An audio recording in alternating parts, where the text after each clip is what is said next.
अब तिहार पनि आजभन्दा भोलिभन्दा आइ नै पुग्यो होइन। भोलि भने लक्ष्मी पूजा। अब तिहारमा चाहिँ अब टपरी नभए हुँदैन। फेरि अब हामीले चाहिँ सालको पत्ता युज गर्छौँ टपरी बनाउनलाई होइन। पहिले चाहिँ हामीले जङ्गलमा जानु पर्थ्यो सालको पत्ता लिन।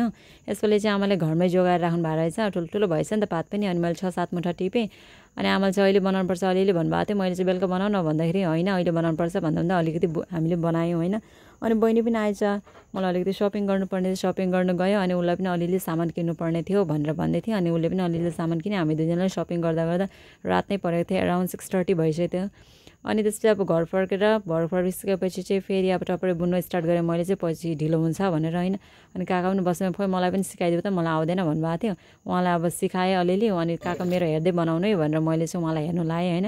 त्यसपछि चाहिँ म चाहिँ टपरी बन्न थालेँ। अनि बनाउँदा एउटा दुइटा बनाइसकेपछि त्यसपछि ठहर बन्न थालेँ। ठहर त अब दाइहालाई भाइहरूलाई भाग दिँदा चाहिन्छ नि त। एउटा ठहर पनि बन्यो। त्यसपछि चाहिँ आमा र मैले बनाएको दिनको टपरी है त यो।